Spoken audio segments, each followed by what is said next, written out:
Emakumeen aurkako indarkeria desberdintasun historiko baten adierazpenik muturrekoena da. Giza eskubideen urraketa da.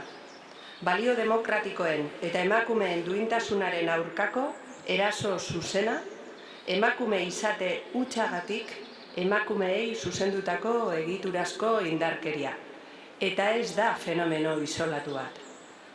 Crecen discursos autoritarios que cuestionan consensos fundamentales sobre los derechos de las mujeres. Defender la igualdad y combatir la violencia machista es defender la democracia.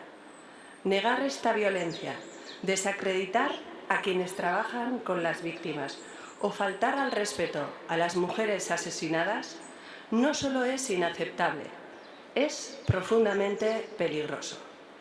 Nos quieren devolver a tiempos de silencio y desigualdad, atacando directamente al feminismo y atacando a los derechos conquistados.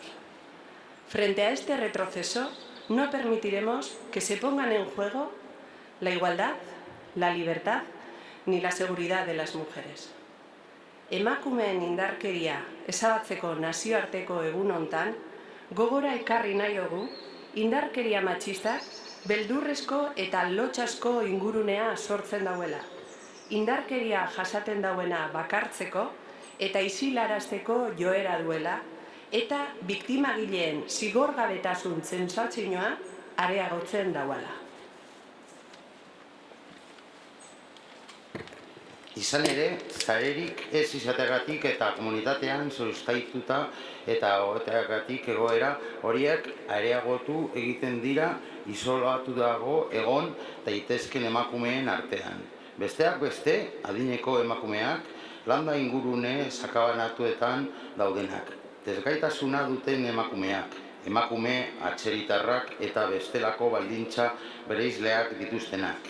La comunidad nos conecta con otras personas y permite desarrollar vínculos protectores y generar narrativas comunes.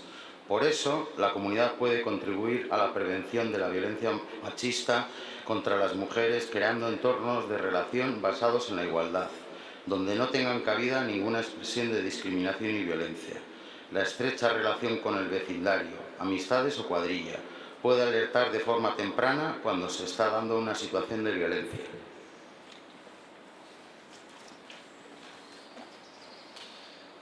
Komunitate feministak hurbiltasunetik eta sororitatetik indarkeria jasaten ari diren emakumeak gorputzez babes ditzake.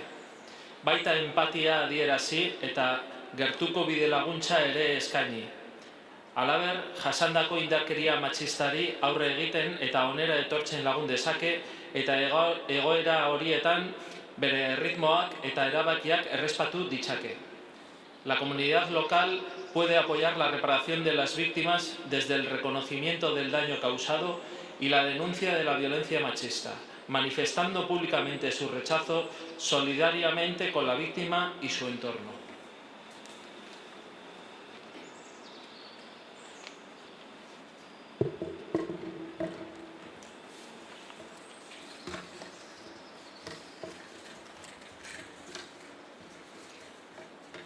Udalak erantzunkizun zuzena dugu.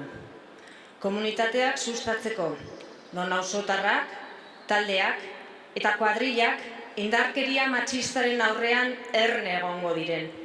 Eta indarkeria matxista pairatzen dutenak hartu, integratu eta babestuko duen bizitza komunitarioa bultzatzeko. Era berean, emakumen aurkako indarkeria matxista jasan dutenentzako komunitate erreparatzaileak sustatzeko erantzunkizuna dugu. Por eso, el Ayuntamiento de Durango se compromete a desarrollar las siguientes actuaciones. Hurbiltasun sare lokalak indartzea, topaguneak, komunitate jarduerak eta tokiko elkarteen bizitasuna zaindu, pertsona guztiak eta bereziki emakume eta neskarik zaurgarrienak konektatzeko. Desarrollar campañas de sensibilización y concienciación para desactivar los discursos y actitudes que banalizan o legitiman el ejercicio de la violencia machista contra las mujeres.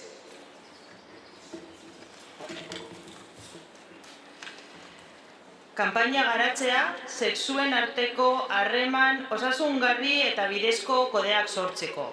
Dibertsitate osoan, kode machistak eta misógenoak hausteko.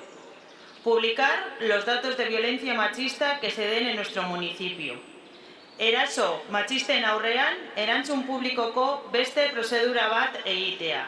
Hacemos un llamamiento a la ciudadanía para que este 25 de noviembre se una a las movilizaciones convocadas aquí en Durango con motivo de este día. Gogoraraztea, manifestazioa, arratsaldeko 7:00 izango dela, eta orain denon artean lore eskaintza bat egingo dugula.